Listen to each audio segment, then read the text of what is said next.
Welcome to a new venue for Green Mondays, to Bloomberg. We're delighted to be here. Thank you to Bloomberg for hosting us.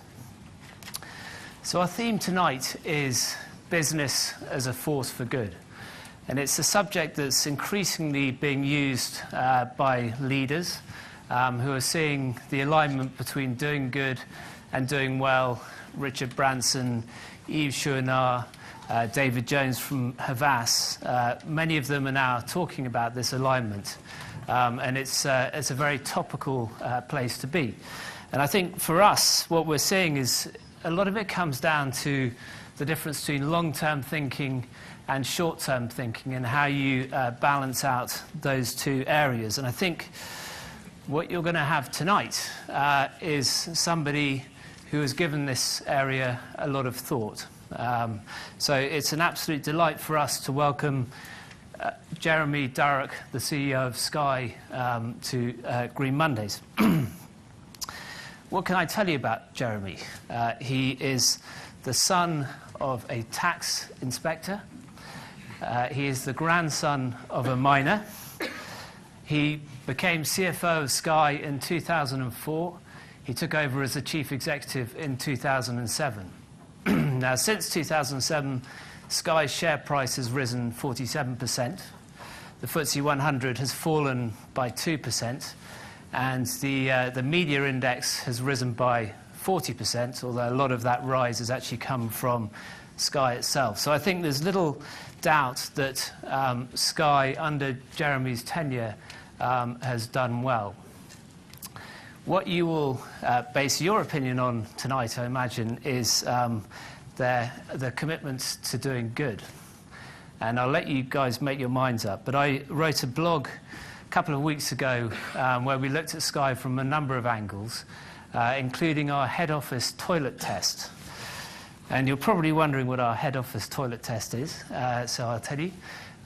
We drew inspiration from Warren Buffett, who, when he looks at his investments, looks at the head office toilet because he feels that tells him a lot about the management team. So I went off and I visited Sky's head office toilets. And I walked in, and there on the wall was a Dyson Airblade. And a Dyson Airblade, as I'm sure some of you will know, uses 80% less energy than a conventional hand dryer, but costs about 5 times more. And only a company who's thinking in a long-term way will actually see a business case for an Airblade. If you're looking in a very short-term way, you probably won't. But the Airblade in itself isn't enough to pass the toilet test. There were a number of other things, the sensors on the taps, the sensors on the lighting, and also rainwater harvesting for the toilet, for the urinals. Meant for us, it passed that test with flying colours. We're also very lucky tonight to have Lucy Siegel. Lucy is a writer and a broadcaster. She's been presenting the One Show for 6 years now, and her column for The Guardian, for The Observer, has led to her being called the environment's agony aunt. So we're very lucky to have her interviewing Jeremy tonight. We wonder what stories and tales she will tell with, or Jeremy will share with her as his agony aunt for this evening.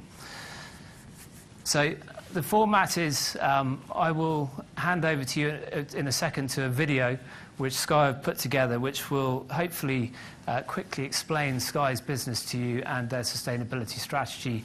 After that, then Jeremy and Lucy will come on stage. Lucy will interview Jeremy for about 35 minutes. Then we have a chance for Q&A. And then at the end, I'll come back on just to close, and then we go to round tables. So we'll go now to the video.